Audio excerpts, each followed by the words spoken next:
శ్రీమతి సోనియా గాంధీ గారు ఇచ్చిన మాటను పార్లమెంటరీ ప్రక్రియలో నెరవేర్చే బాధ్యత తీసుకున్న గ్రేట్ లీడర్ మన్మోహన్ సింగ్ గారు తెలంగాణ బిల్లును 2 సభల్లో పాసు చేయించిన సారథిగా ఈ రాష్ట్రం గుండెల్లో ఎప్పటికీ ఆయన స్థానం పదిలంగా ఉంటుంది.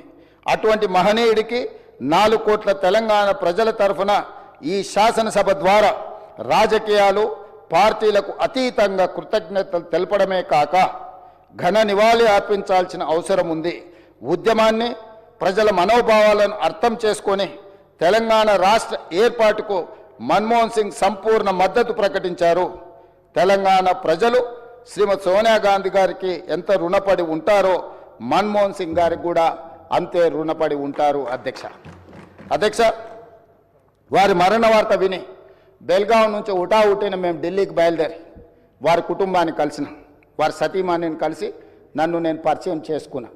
ఎందుకంటే వారికి నివాళులు అర్పించి వారి సతీమణి గారికి ప్రగాఢ సానుభూతి తెలపాలన్న ఆలోచనతో వారి సతీమణిని కలిసి నేను రేవంత్ రెడ్డిని తెలంగాణ రాష్ట్ర ముఖ్యమంత్రిని నమస్కారం పెడితే కూర్చో అని చెప్పి తెలంగాణ రాష్ట్రం వారు చాలా ప్రత్యేకమైన పరిస్థితుల్లో ఆ రాష్ట్రాన్ని మీకు ఇవ్వడం జరిగింది. మన్మోహన్ సింగ్ గారికి తెలంగాణ రాష్ట్రం అంటే ప్రత్యేకమైన అభిమానం ఉంది. ఆ రాష్ట్రాన్ని మీరు కష్టపడి అభివృద్ధి పదం వైపు నడిపించండి, మన్మోహన్ సింగ్ గారి ఆశీస్సులు మీకు ఉంటాయి అని చెప్పి వారి సతీమణి చెప్పినప్పుడు స్పష్టంగా కుటుంబం మొత్తం తెలంగాణ ప్రజలకు అండగా నిలబడుతుందని నాకు అనిపించింది. అధ్యక్ష తెల్లవారి ఏఐసిసి ఆఫీస్ నుంచి వారి శివయాత్రకు బయలుదేరడానికి అన్ని ఏర్పాట్లు చేసినప్పుడు వారి వాహనంలో కూర్చోవడానికి నన్ను ముందుకు పిలిస్తే నేను అక్కడికి వెళ్ళి నించున్నాను. పక్కన ఒక మహిళ నించొని మీరెవరు అని అడిగింది.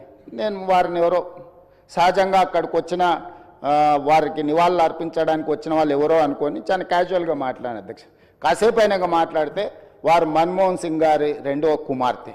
అంటే ఎంత సింపుల్గా ఎంత నిరాడంబరంగా వారి 2వ కుమార్తె అక్కడ నించోవడం అనేది ఆ కుటుంబం యొక్క నిరాడంబరత. అంటే ఒక ప్రధానమంత్రిగా 10 సంవత్సరాలు ఆర్బీఐ గవర్నర్గా ఆర్థిక మంత్రిగా వివిధ హోదాలలో ఈ దేశానికి సేవలు అందించిన మన్మోహన్ సింగ్ గారి కుటుంబము అంత నిరాడంబరత ప్రదర్శించి అంత సామాన్యులు అక్కడికి వచ్చిన వారి అభిమానులు వారి శ్రేయోభిలాషుల మధ్యలో నించొని వారి నివాళులు అర్పించే కార్యక్రమంలో పాల్గొన్నారంటే వారు ఒక గొప్ప విలువలతో వాళ్ళ పిల్లలని వాళ్ళ కుటుంబాన్ని ముందుకు నడిపించిండు.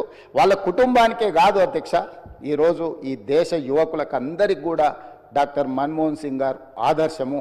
వారి ఆదర్శాలను తీసుకొని వారి మేధోశక్తిని మన యువత అందిపుచ్చుకొని వారిచ్చిన అవకాశాలను మనం ఈరోజు ప్రపంచానికి సేవలను అందించే ప్రపంచాన్నే శాసించే స్థాయికి ఈరోజు మన దేశం ఆర్థికంగా నిలబడ్డది. అధ్యక్ష ఆర్థికంగా రాజకీయంగా సాంకేతికంగా ఈరోజు అన్ని రకాలుగా ఈ దేశం బలపడ్డది.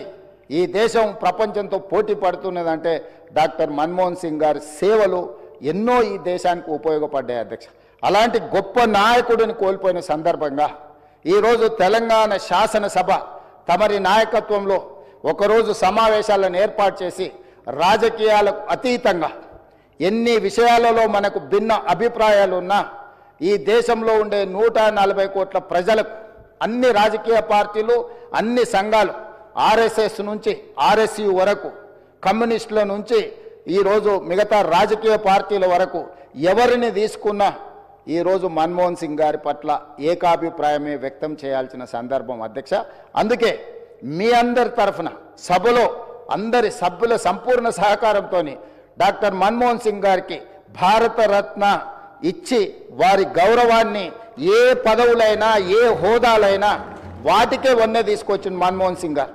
అందుకే ఈరోజు వారికి భారతరత్న ఇవ్వాలని తమరి ముందు ఈ సభలో సభ్యులందరి ఆమోదం కోరుతూ ఈ తీర్మానాన్ని ప్రవేశపెట్టిన. ఇదే కాకుండా ఆర్థికవేత్తగా ఆర్థిక విధానాలను ముందుకు తీసుకొచ్చిన డాక్టర్ మన్మోహన్ సింగ్ గారి విగ్రహం తెలంగాణ రాష్ట్ర ఏర్పాటులో ప్రధానమంత్రిగా రాజ్యసభలో ఒక